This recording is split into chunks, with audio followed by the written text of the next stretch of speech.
How's it going, John? It is going well. Happy New Year. A happy New Year. Anything exciting happen between 2021 and 2022? No. I'm going to go with, well, I didn't realize until Sunday, which would have been, I guess, the 2nd, that we technically had Monday off. Yes, thank you for texting me and letting me know. So that was a nice surprise. The kids actually went back to school. Yeah. And so I don't know, I used it as a get prepped, and I worked quite a bit, I guess, Monday, just kind of getting the stuff that I hadn't gotten done that I had thought I would do earlier in the break, just at a low priority background thread. But no, that was lovely. I was going to say, though, one of the things we did, in fact, we watched the 4th movie New Year's Eve. The 4th movie of what? Of The Matrix. Oh. So one of the things we did last week was watch The Matrix 1, 2, 3, and then watch Resurrections. Yeah. I think that's the name of the newest one. And what'd you think? I really enjoyed it. Enjoyed it. It was super meta for a good chunk of it. Exactly. The first half of it, I was like, whoa. I'm picturing, and I don't know, maybe this is the not young person in me, but I'm picturing the writers as they're, doing the screenplay going, okay. Yeah. This is what we're going to do. So I really enjoyed it. Yeah, it was a very clever plot, I thought, for the whole beginning, that almost what do they call it, breaking the fourth wall, where you're not supposed to stare at the camera and talk to the camera, in a movie. It felt like they were doing that without looking at the camera and talking to the camera, right? Right. Talking about the old movie. Yeah. And I think I really enjoyed it. I felt, at least right afterwards, that, okay, I gotta watch that again a second time.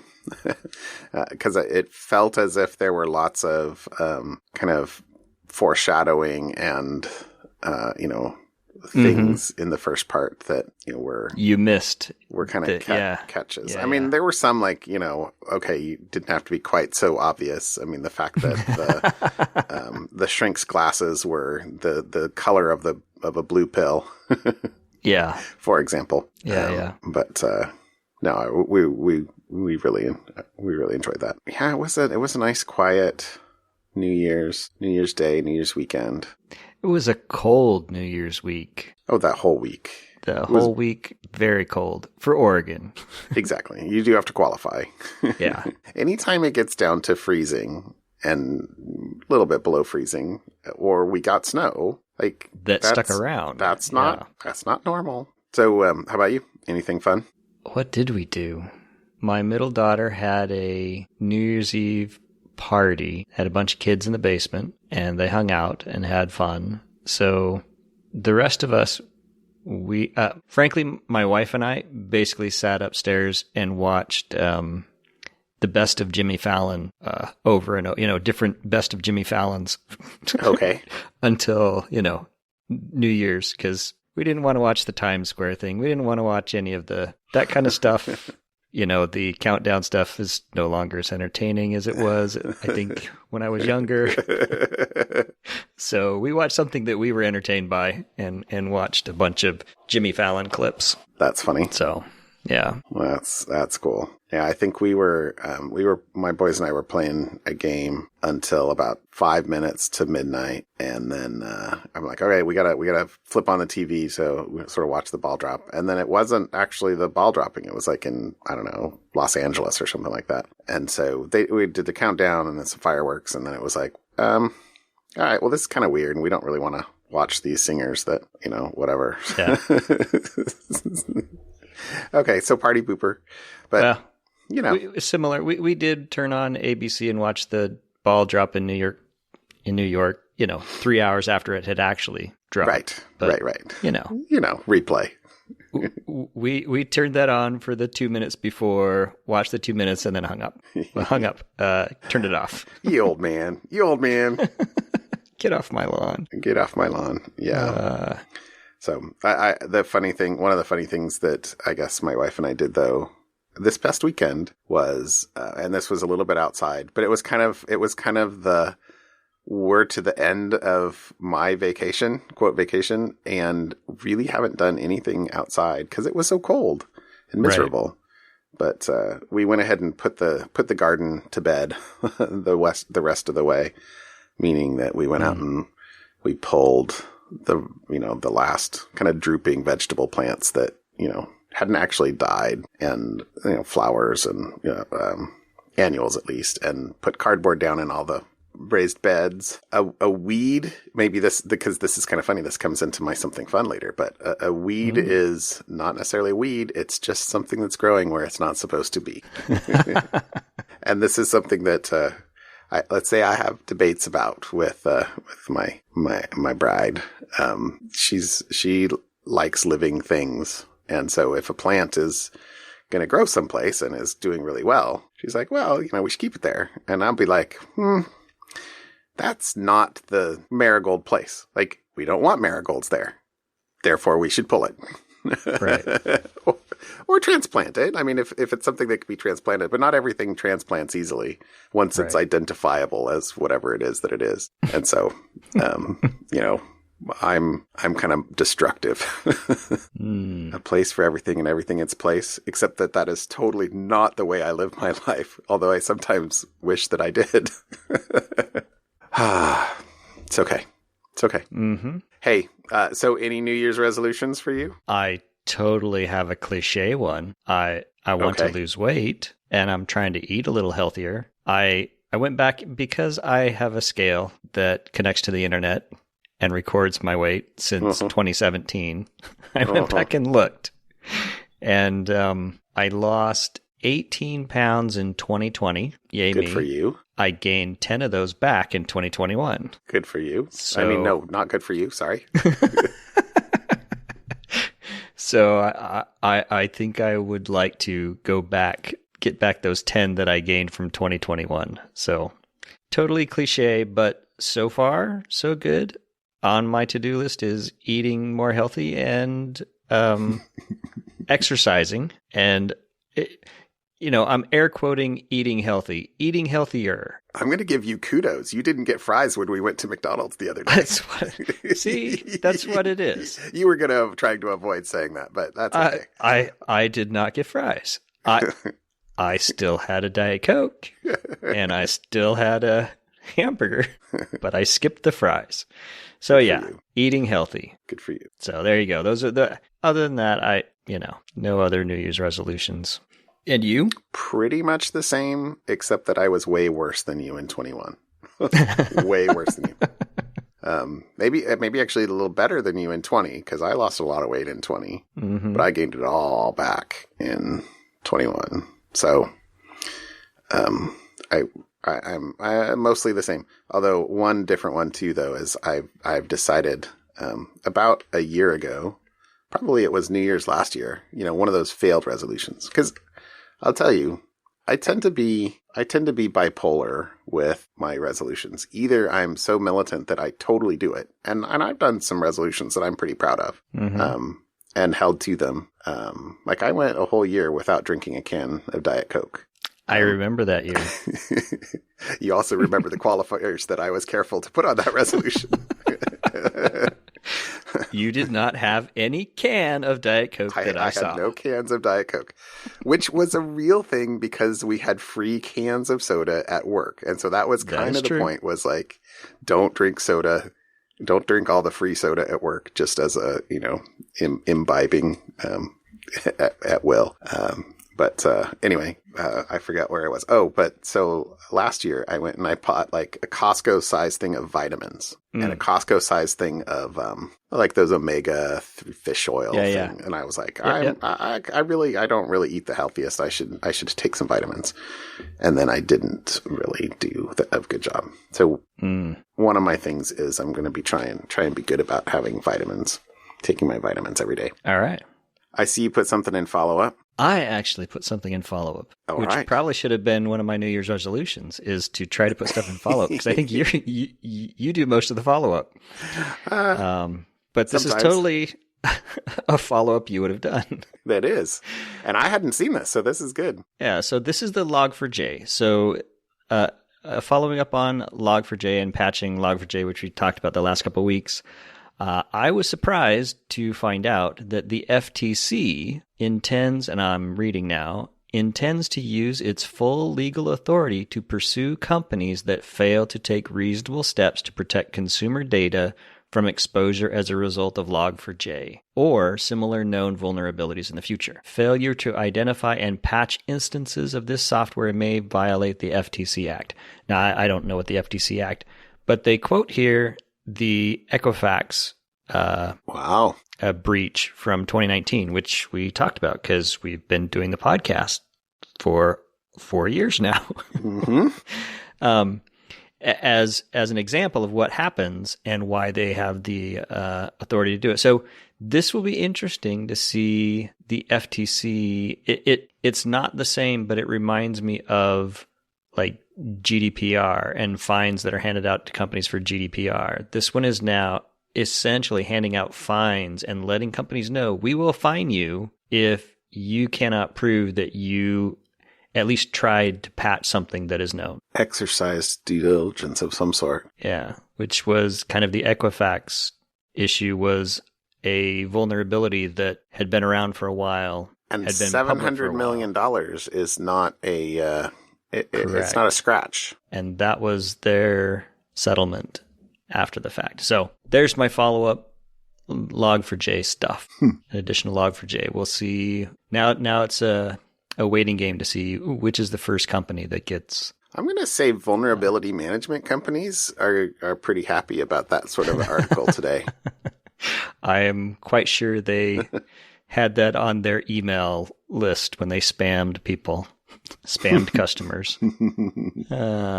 Anyways, so there's follow-up. Very, very nice. Yeah, thanks for picking up the Log4j baton. And then I have 3 articles. Article number 1 is a Google Chrome update, fixes a bunch of security issues. The interesting thing to me about this is the article notes that most home users are going to receive the update automatically, which is yay. Have your software auto update if you can. But the interesting quote that I caught out of this was Google has various levels of software that pushes. And a lot of software companies, they have like their stable branch and their, beta branch and a preview release branch. They have a bunch of branches that anybody can go pull whichever version they want if they want.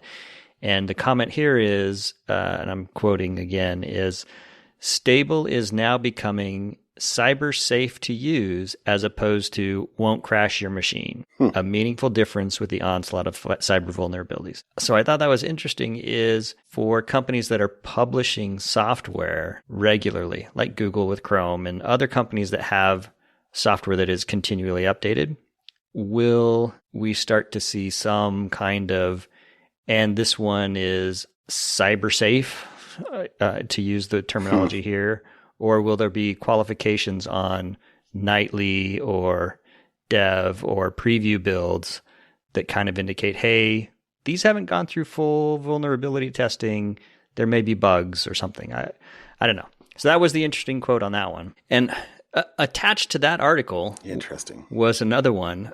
And I don't know if we talked about it, but it was in the news a couple weeks ago about Microsoft Teams and Google Pixel, some bug with Google and Microsoft Teams. No, I don't remember talking about this. So this one is actually Google has now.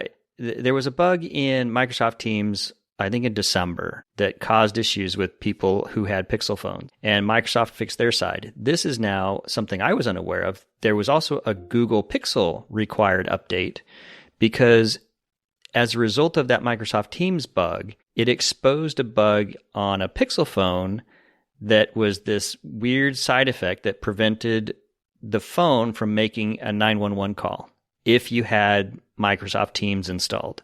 So, sort of makes sense in the sense that if Microsoft as a regular app could somehow disable 911 calls at all, there's some bug in the operating system, sandboxing, permission, like sure, just fixing the Microsoft or the app side of that wouldn't fix it. That makes sense to me. That fix has gone out, and Google has made that fix on their side.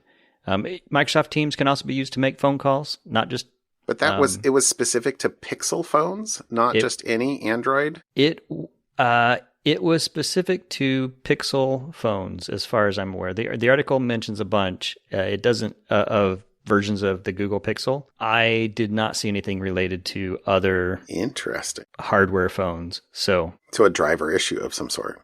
Must be something along those lines. Yeah. So that was article number 2. If you have a Pixel phone and you have Microsoft Teams, update it. If you have the new Pixel 6, you'll still have a few days to wait yet. They haven't released it for the 6, but they've released it for all their other versions of Pixel phones. Google has. And, of course, update Microsoft. And then my third article is, it was interesting at first, I'll say. So this is a security researcher who found a bug in HomeKit. So HomeKit is Apple's IoT interface. So you can say, hey, Siri, please, I don't have any Siri devices anywhere that are going to answer. No. Yeah, hey, Siri. Sorry for anybody who does. Turn off the lights, do whatever. So you have HomeKit devices, and you can change the name of whatever the device is. Like I have Office Lights. I can go into my HomeKit app and I can say, this is Office Lights. And you have an upstairs. Yeah, I do have an upstairs. As you, I forget if we said that a couple of weeks ago. But yes, I turned off your upstairs lights accidentally on a work call the other day, or on your upstairs lights. On an early morning call before my wife had even woke up. So, yeah. Sorry. Yes. I was asked inquisitively why I turned the lights on after she had woken up. Anyways, sidebar. So if you can change the name, and you can change the name to whatever you want, right? You can not just Office Lights, you can put whatever you want, Apparently what this bug is if you change that name to a very large string, say 500,000 characters, it would crash your phone. And then to make matters worse, if your phone was being backed up to iCloud and, between when you do that and crashed it, when you restored your phone because your phone had crashed, as soon as you signed into your iCloud account linked with that HomeKit device, it would trigger the bug again and crash your phone. Oh, so bad. So it's horrible, and it should be fixed. And the security researcher disclosed this back in August to Apple, and it still hasn't been fixed yet. Apple said, we'll fix it in December, and now Apple said, we're going to fix it early 2020. Yes, it needs to get fixed, but I'm not too particularly worried about accidentally typing 500,000 characters instead of the word Office Lights. So, yes, please fix it. But good exploratory QA test case. Yes, exactly. This is the kind of thing that, QA or security researchers do. If you're curious, how do they find bugs? It's like this. What would happen if I put a megabyte of random text into the device name? Exactly. There you go. Those are my 3 quick hit articles for this week. Very nice. I like that. I like the. I kind of like that bunch of them. That's nice. There you go. All right.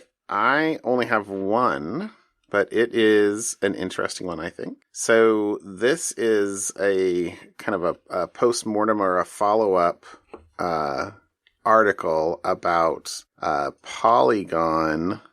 Which is they're calling them decentralized finance apps, right? Blockchain app. Mm-hmm.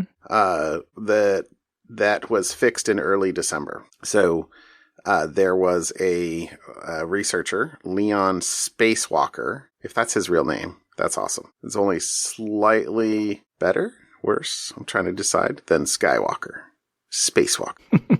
Anyway, reported a critical vulnerability in Polygon on December 3rd.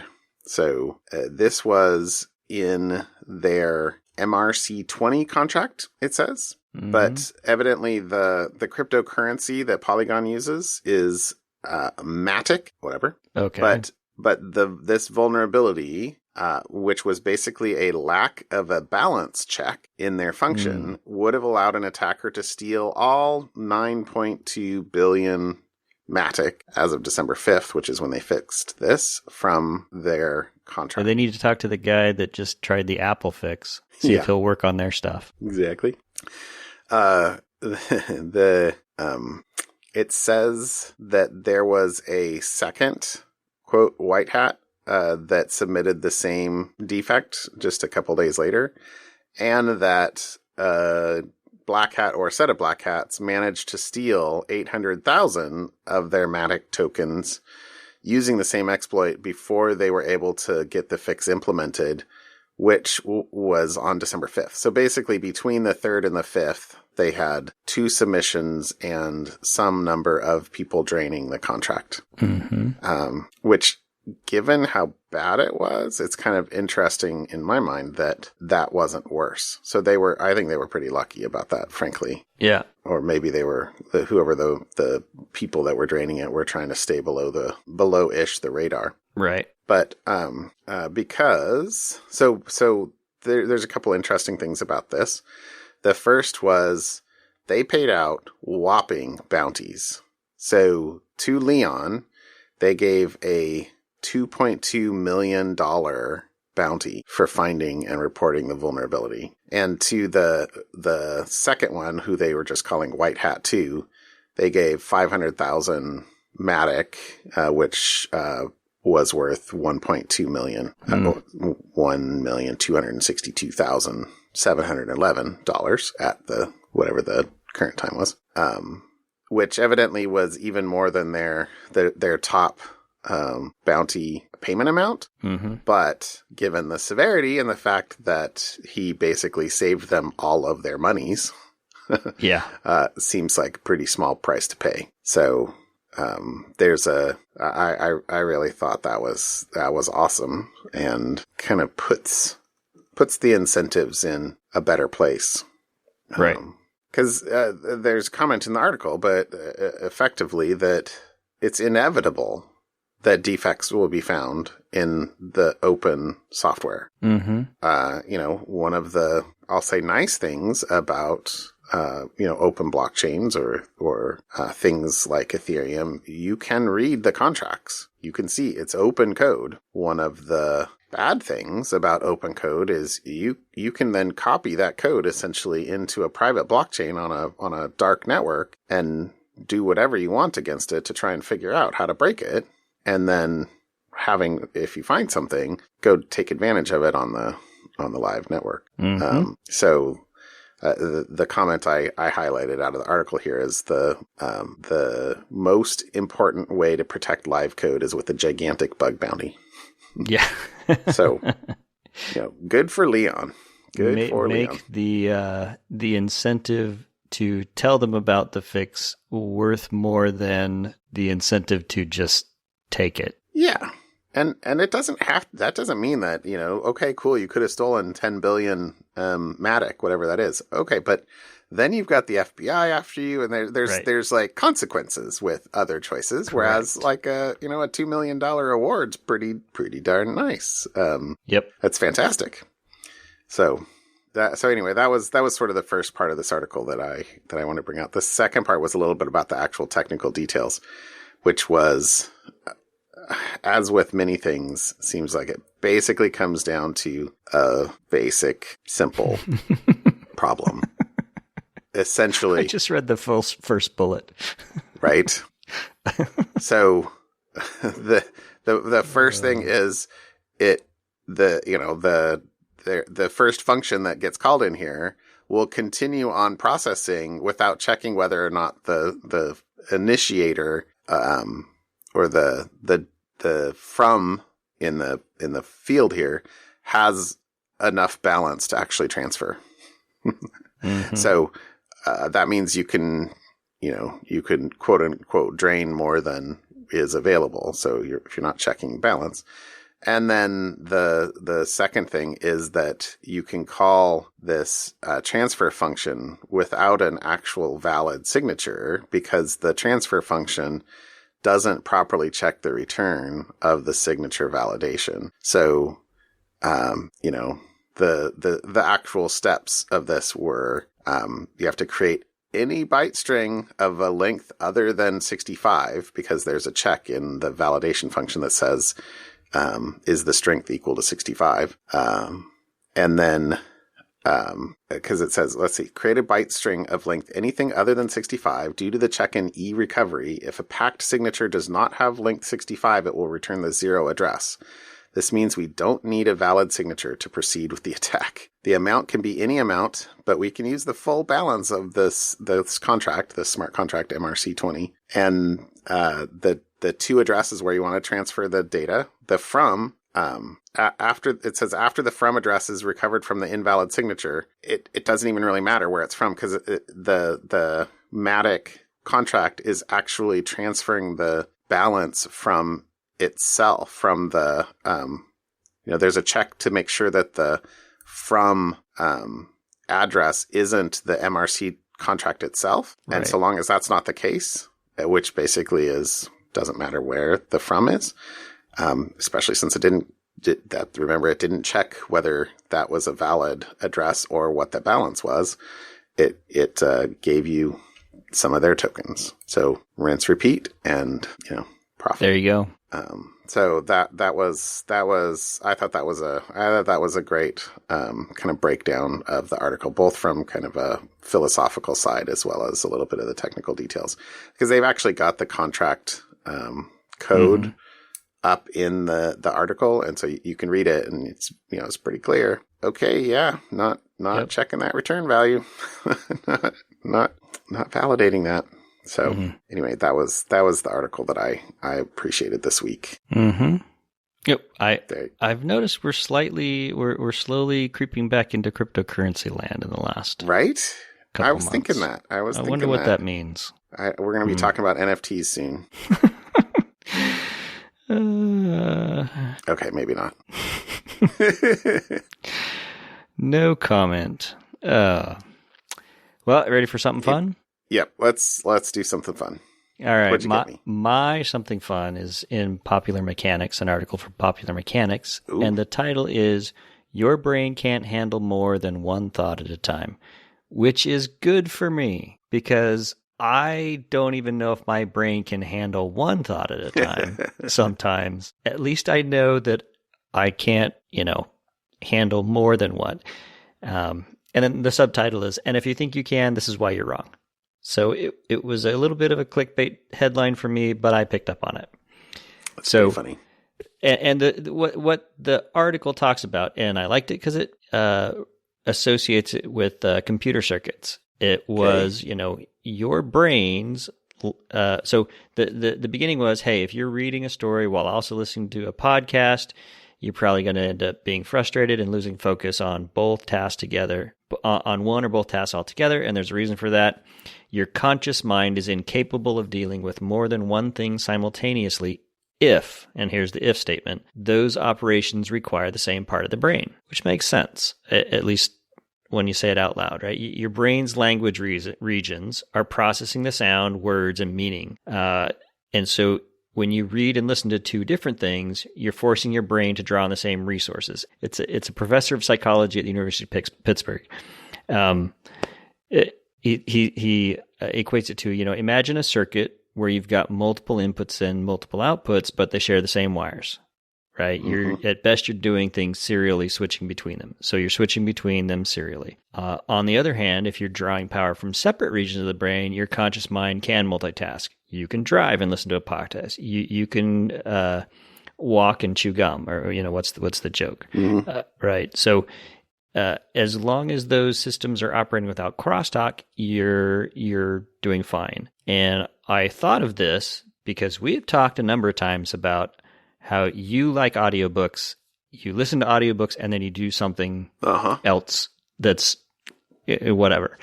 And I listen to audiobooks and read along mentally, Which, going back to my one thing at a time. Exactly. Going back to that, you're just doing two things that both reinforce each other. You're like an additive wave. That's right.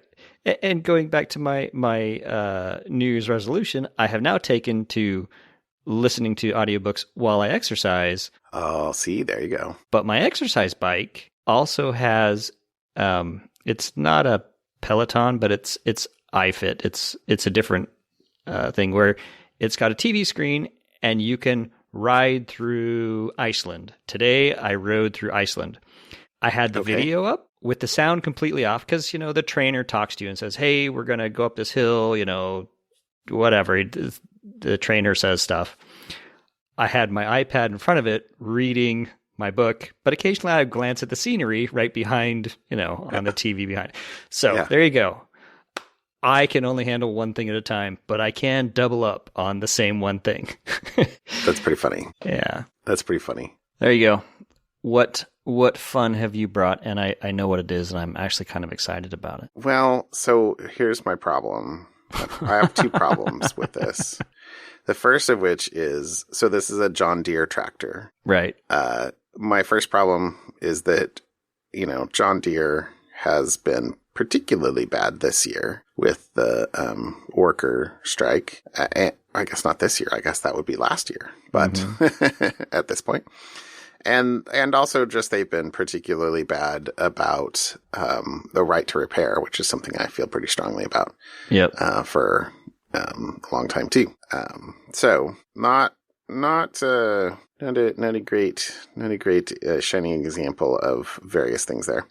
But they have revealed at CES this week their first fully autonomous tractor. So this seems really cool. Well, which of things of vehicles, wheeled vehicles that should be autonomous, this seems like an obvious one.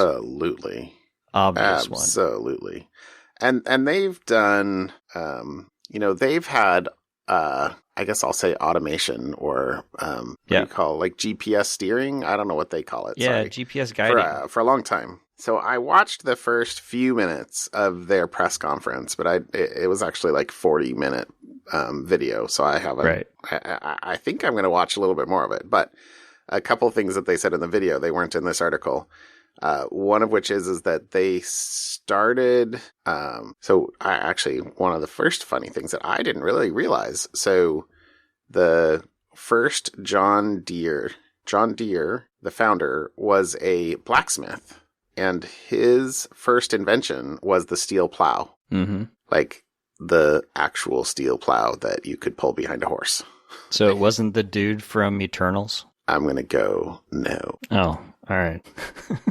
The second thing I'll say is that I think he said, I'm probably going to get some of these dates a little bit wrong. Sorry, because I hadn't planned on really talking about this. I didn't take notes. But I think he said they started their they had some precision farming group that they started in Deere in the early 90s. First started working on their GPS autonomy in 97, I want to say, that led to an acquisition in 99, and that they, even today, are continuing to do their own GPS resolution, custom GPS resolution, and that, he claimed in the talk, this was the CTO of Deere, that they have the resolution down to about 2.5 centimeters, or basically 1 inch in to wherever they are on the farm. So anyway, so they've been doing this for a long time, and for years, again, even more years, they have. And this is just from other knowledge. I didn't watch this part of the video. If you got to it eventually, but I know that they have had the ability to still have a human in the cab, but then have the machine basically drive itself. But the humans not got hands on the steering wheel. The humans got eyes on screens, and the tractors are smart enough to have, GPS analysis of the field to know how deep stuff has to go, whether specific, targeted application of fertilizers and pesticides and, things like that. So, and that's both, cost savings in terms of chemicals. I don't know about equipment, as well as, better for the environment in terms of less application of fertilizer and pesticides and stuff. So great, frankly, great stuff as a technologist. But this, announcement sort of takes it to the next level in the sense that, now the human doesn't have to even be in the cab. They can just program it and say, this is your jobs to do today. Go. It's like a CNC machine for like 50 acres. I don't know.